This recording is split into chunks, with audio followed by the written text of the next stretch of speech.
Hello बच्चों, चलिए प्रश्न को पढ़ते हैं।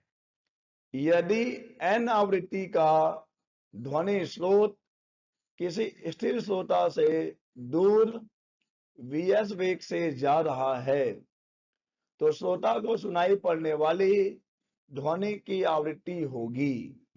दिए गए विकल्प हैं ए n गुणा v माइनस वी एस बटे वी, बी n गुणा v प्लस वी एस बटे वी, सी n गुणा v बटे v माइनस वी एस, या फिर डी n गुणा v बटे v प्लस वी एस। तो चलिए बच्चों, सबसे पहले हम लिख लेंगे मूल अवधारणा। मूल अवधारणा जिस पर कि यह प्रश्न आधारित है। बच्चों, यह प्रश्न आधारित है डॉपलर प्रभाव पर। डॉपलर प्रभाव। तो चलिए बच्चों, पहले समझते हैं डॉपलर प्रभाव को। बच्चों, जब कभी ध्वनि स्रोत और श्रोता के बीच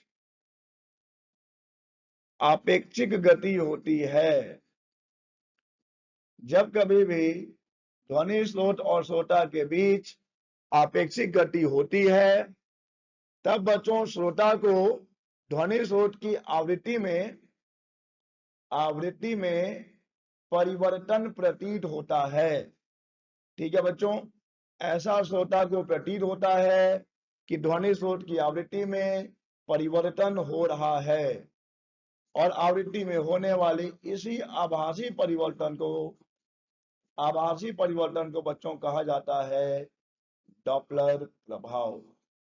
ठीक है बच्चों, तो ये है डॉपलर प्रभाव। अब देखिए बच्चों, आभासी आवृत्ति निर्भर करती है स्थितियों पे कि श्रोता गतिमान है कि स्रोत गतिमान है और कौन किसकी ओर गतिमान है। तो हमें उसके लिए सूत्र की व्युत्पत्ति करनी पड़ेगी, और यहाँ पर जो भी स्थिति दी गई है उसके लिए हम उस सूत्र की व्युत्पत्ति करेंगे और फिर देखेंगे कि इनमें से सही विकल्प कौन सा है। तो चलिए बच्चों, प्रश्न कह रहा है कि यदि n आवृत्ति का ध्वनि स्रोत किसी स्थिर श्रोता से दूर जा रहा है। ठीक है बच्चों, तो यहां पर जो स्थिति दी गई है कि यहां पर हमारा ध्वनि स्रोत गतिमान है और श्रोता स्थिर है। ठीक है बच्चों, यहां पर ध्वनि स्रोत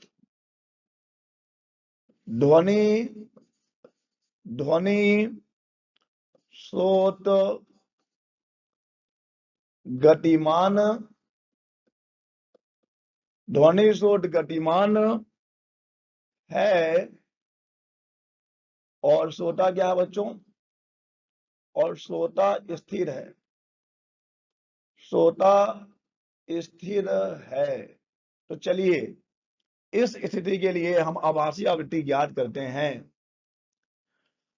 बच्चों, मान लिया कि S है हमारा ध्वनि का स्रोत और O है हमारा श्रोता। ठीक है बच्चों, ध्वनि स्रोत की वास्तविक आवृत्ति n है, प्रश्न में दिया गया है वास्तविक आवृत्ति n है। और चलिए मान लेते हैं कि ध्वनि का वेग v है। ठीक है बच्चों, अब देखिए बच्चों, ध्वनि का वेग v है, इसका तात्पर्य यह है कि ध्वनि 1 सेकंड में v दूरी तय कर लेगा। तो अभी ये मान लीजिए कि हमारा जो श्रोता है वो इस स्रोत से v दूरी पर है, यानी कि ध्वनि की चाल के हिसाब से देखें तो वह उसे 1 सेकंड की दूरी पर है। बच्चों, जब हमारा श्रोता और स्रोत स्थिर होंगे तब ध्वनि जो है ध्वनि की कितनी तरंगे उस तक पहुंचेंगी 1 सेकंड में? बच्चों, n तरंगे पहुंचेंगी 1 सेकंड में। ठीक है बच्चों, यदि ध्वनि स्रोत स्थिर है तो उससे 1 सेकंड में उत्सर्जित होने वाली n तरंगे, ठीक है बच्चों, n तरंगे v दूरी तक फैल जाएंगी। 1 सेकंड में जितने तरंग आते हैं बच्चों, उनकी संख्या को हम आवृत्ति कहते हैं, और 1 सेकंड में तरंग कितना दूर जाएगा? v दूरी जाएगा। यानी कि बच्चों 1 सेकंड में जो है बच्चों क्या होगा, 1 सेकंड में उत्सर्जित होने वाले n तरंगे जो होंगी, n तरंगे जो होंगी बच्चों, वो किस दूरी तक, v दूरी में फैल जाएंगी, v दूरी में फैल जाएंगी। और इस स्थिति में बच्चों हम जानते हैं कि जो वास्तविक तरंग दैर्ध्य होगा, वास्तविक तरंग दैर्ध्य जो होगा बच्चों, वो कितना हो जाएगा, लैम्डा बराबर v बटे n। सर ये कैसे हो गया, बहुत आसान है, हम जानते हैं कि न्यू बराबर होता है v बटे लैम्डा, तो लैम्डा बराबर हो गया v बटे न्यू। यहां पर हमने आवृत्ति को n लिया हुआ है, ठीक है बच्चों। तो ये तो उस स्थिति की बात है जब हमारा ध्वनि का स्रोत और श्रोता स्थिर है। अब चलिए बच्चों, प्रश्न कह रहा है कि ध्वनि स्रोत किसी स्थिर श्रोता से दूर vs वेग से जा रहा है। तो पहले हम पास लाकर देखते हैं कि अगर ध्वनि स्रोत श्रोता से पास आएगा तो क्या होगा। ठीक है बच्चों, तो ये था हमारा ध्वनि का स्रोत, ये है हमारा श्रोता। अब जब बच्चों मान लीजिए कि ध्वनि स्रोत vs वेग से श्रोता की ओर चल रहा है, तब क्या होगा बच्चों, तब उस ध्वनि स्रोत से उत्सर्जित होने वाली n तरंगे v दूरी की बजाय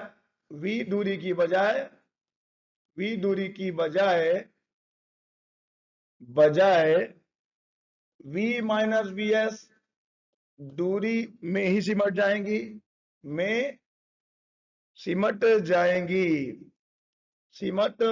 जाएंगी। ठीक है बच्चों, पहले जब हमारा ध्वनि स्रोत और श्रोता स्थिर है, तो बच्चों यह कितना दूरी तय कर रहा है, एक सेकंड में v दूरी तय कर रहा था। ठीक है बच्चों, और हमारे श्रोता को एक सेकंड में कितनी तरंगे मिल रही थी, n तरंगे मिल रही थी। लेकिन अब देखिए, जब ये vs वेग से चलेगा, vs चाल से चलेगा, तो बच्चों ये एक सेकंड में कितना आगे चले गया, एक सेकंड में vs दूरी आगे चले गया।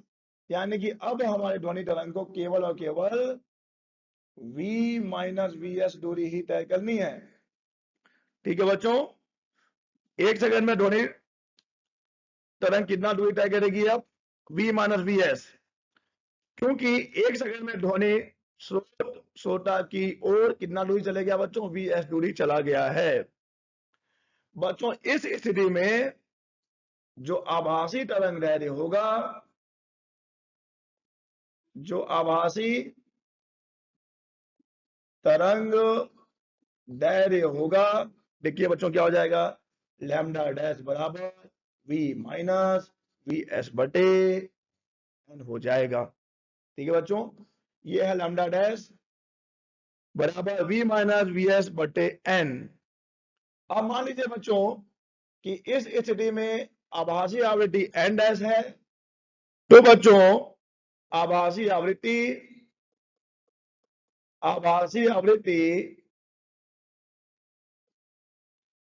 n डैश बराबर क्या हो जाएगा बच्चों, v बटे लैम्डा डैश।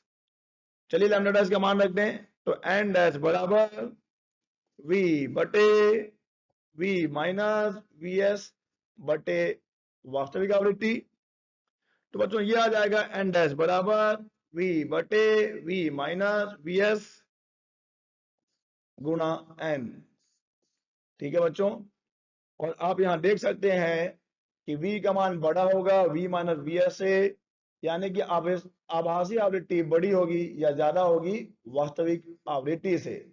लेकिन रुकिए बच्चों, हमने यहां पर जो व्यंजक प्राप्त किया है, यहां पर हमारा ध्वनि का स्रोत vs वेग से श्रोता की ओर जा रहा है, लेकिन हमें इसके विपरीत ज्ञात करना है कि जब हमारा ध्वनि का स्रोत श्रोता से दूर जा रहा है vs वेग से, तो बच्चों कुछ नहीं करना है, बस हम क्या करेंगे, आभासी आवृत्ति में जहां पर vs को हमने धनात्मक लिया है, हम वहां पे उसे ऋणात्मक ले लेंगे। तो ये हो जाएगा v माइनस vs।